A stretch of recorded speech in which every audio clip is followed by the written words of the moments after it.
The signal came in at 0314, station time, on Channel 11. Channel 11 is a legacy Terran deep monitoring frequency, a leftover from the early Fringe mapping surveys, before the monitoring network, standardized around channels 1 through 8. Nobody uses 11 anymore. Automated sweeper flags it once every 48 hours, finds nothing, files nothing. I had never heard a single thing on Channel 11 in 107 days at Kessler 7. I had stopped checking the sweep logs at around day 30. But the Quelari convoy's automated distress repeater was old, genuinely old, sovereignty surplus from 3 or 4 generations of emergency band updates. And old sovereignty repeaters broadcast on a compressed carrier format that bleeds into the adjacent side lobe frequencies when the primary band is saturated. Their primary channel, the sovereignty emergency frequency, was saturated. There was a debris field between the convoy and the nearest sovereignty relay buoy. And the debris field was producing enough electromagnetic scatter to clip the signal before it could punch through. Peter was doing what it was designed to do, finding any open frequency and filling it. It found Channel 11. I was awake because I am always awake at 03 Farn. Kessler 7 runs a 22-hour monitoring cycle, and my internal clock has never successfully adjusted to it in 4 months. I was eating reconstituted rice and reading a structural geology survey, not because I find structural geology interesting, but because Lieutenant Commander Priya Vasanthan of T's marginal notation had sent it to me as a file share 3 weeks earlier, and I had nothing else to read. When the Channel 11 flag lit up on my secondary board, I looked at it for a moment. Flags on secondary are usually interference artifacts, a pulsar sweep, a passing freighter's engine scatter, once a particularly energetic solar event from the amber dwarf that Kessler 7 orbits. I finished the spoonful of rice, then I pulled up the flag. The signal had structure. That is the thing that makes your spine move in a specific way when you have been sitting alone in a monitoring post for 107 days. Interference is random. Interference does not have headers, does not have a carrier wave modulation pattern, does not have what is. Once I ran it through the translation stack, which took 11 minutes because the stack is not optimized for sovereignty, formats, a repeating distress identifier, and a set of navigational coordinates. Kessler 7's operating protocol for intercepted third-party distress signals is to log the signal, note the time, note the frequency, note the coordinates, and forward the log to Fringe Command for review and appropriate routing. Fringe Command would review it within 24 to 72 hours, depending on staff load. Fringe Command would then determine whether to route it to the relevant alien authority. In this case, the Quelari sovereignty, or to dispatch a Terran response asset if no Allied response was forthcoming.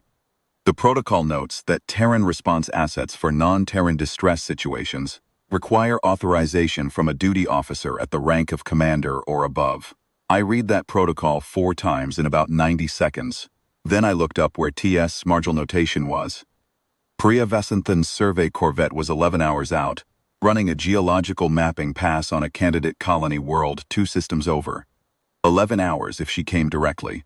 The next Terran's vessel was 31 hours out. The Sovereignty's nearest response asset. If the signal ever punched through to their relay, and if their duty dispatcher was fast, was at minimum 40 hours. The convoy's life support reading seams were embedded in the distress repeater's secondary data block. I almost missed them. They were formatted for sovereignty emergency systems, not Terran ones.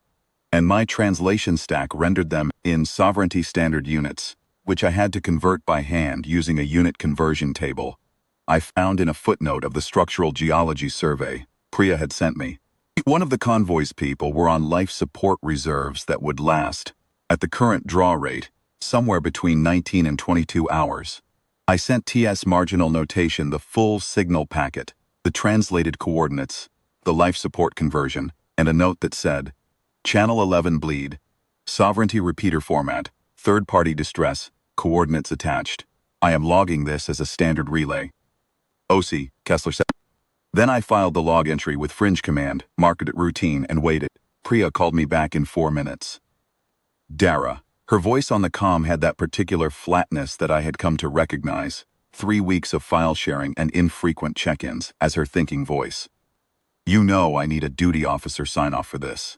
I know, said. I logged it as a standard relay. A pause. A standard relay. That's what it says in the log. Another pause, longer. I could hear her crew in the background. The soft chime of a navigation update. Someone calling out a course correction in a low voice. Marginal notation is not a rescue vessel, Dara. We have a geology kit, a medical bay sized for 6, and armament rated for survey deterrence. I know, I said again. 11 hours. 19 to 22 before the life support numbers get critical. Closer to 19 if the draw rate increases. The line was quiet for long enough that I wondered if she had cut it. Then, we're coming around. Logging it as a navigational deviation for safety assessment of candidate world. Don't correct that in your relay entry. Already didn't, I said. She closed the channel. I sat back in my chair and looked at channel 11, which was still carrying the Quelari repeater signal, steady and repeating, going nowhere it was supposed to go. I thought about the people on the other end of that signal. I did not know what Quelari looked like. I had seen reference images in xenobiology briefings during orientation 2 years ago, smooth-skinned humanoids, pale, with a silver iridescence in the skin under certain light. But reference images are not the same as. Knowing I did not know their names or why they were out this far on the fringe or what their convoy was carrying, I knew their life support numbers, converted into Terran units by a footnote in a geology survey. I ate the rest of the rice. Then, I started drafting the formal routing request that should have preceded my message to Priya, backdated to 40 minutes before I had actually sent it, on the grounds that the duty officer review timeline made the predated timestamp technically compliant with a liberal reading of the protocol's implied response window. I am not proud of this. I am also not ashamed of it. Took marginal notation 11 hours and 20 minutes to reach the convoy. I know this because Priya sent me a navigation timestamp when she came alongside the lead ship.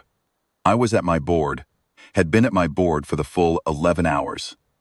Watching Channel 11 carry its repeating signal into the empty fringe, and wondering what was happening on the other end of it. The amber dwarf's light had moved across my viewport from left to right and begun to fade toward the station's official night cycle. I had eaten 2 more meals. I had not slept. The timestamp read, marginal notation alongside convoy lead vessel. Teen ships total. 3 without power. Initiating contact. Then, 12 minutes later, lead vessel responding. They do not have us on record. They are asking who we are. I sat with that for a moment. Of course they did not have marginal notation on record. Marginal notation was a geological survey corvette. It had no business being in a sovereignty distress response. It had no business being here at all, by any reasonable reading of its operational mandate. The Quelari convoy had broadcast on the Sovereignty Emergency Channel. The Sovereignty had not answered. A human woman alone in a fringe monitoring post had intercepted the bleed on a legacy frequency that no one uses, routed it without proper authorization to a geology ship, and the geology ship had come. I do not know what Priya told them. I know what I would have said. I would have said, "We heard you. We came." What I know is what Priya filed in her post-incident report, which I read 3 weeks later when Fringe Command finally cleared it. The lead ship's convoy administrator, a Quelari named Sethara Veln, had initially refused to open the docking collar. The refusal lasted 4 minutes. Then, Administrator Veln had checked the life support numbers herself, looked at the human corvette sitting off her bow in the pale fringed light, at the Sovereignty Channel that had not answered in 11 hours, and opened the collar. Priya's medical bay was sized for 6. She had a crew of 9 and a full complement of survey equipment. She put her crew and her geology kit in the cargo bay and ran the medical bay at 200% capacity for what her report described as a continuous 17-hour treatment and stabilization period. Ships engineered jury-rigged power transfer lines to the 3 dead convoy ships, using cable rated for geological sensor arrays. Navigator ran course calculations for all 14 vessels simultaneously, ping them toward the nearest sovereignty relay station, where a proper response could meet them. T1 of Sethara Veln's people did not survive the wait. They had died in the hours before marginal notation arrived, not from life support, failure but from injuries sustained when the debris field had hit the convoy. Injuries that would have been treatable with timely medical response. Ria's report noted this with a precision I recognized as the same thinking voice I had heard on the comm. 31 fatalities attributable to delay interval, not to resource limitations at time of arrival. The rest survived. 412 people, on 14 ships, reached the Sovereignty relay station 6 days later.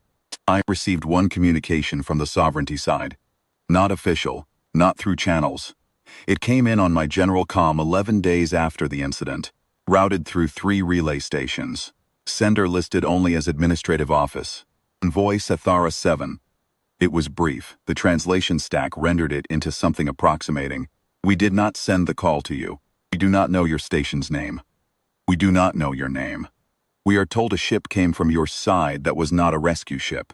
We are told it stayed for 17 hours. We are grateful. We did not know to ask you. I sat with that for a while too. Then I wrote back. I kept it short, because I am not good at this kind of thing, and because what I wanted to say did not fit neatly into words. You didn't need to ask. The signal found us. We came. I don't know if that transmitted cleanly through 3 relay stations and a translation stack. I hope it did. Fringe Command reviewed my routing logs 6 weeks after the incident.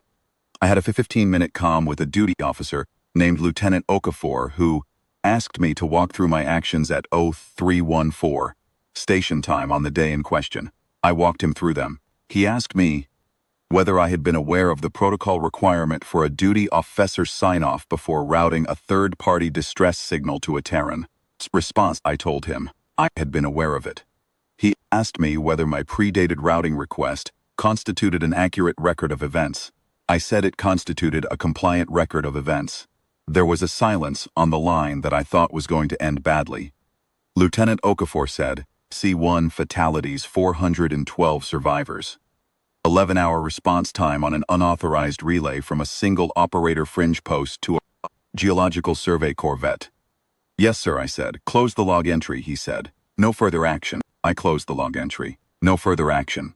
My rotation at Kessler 7 ended 13 days later.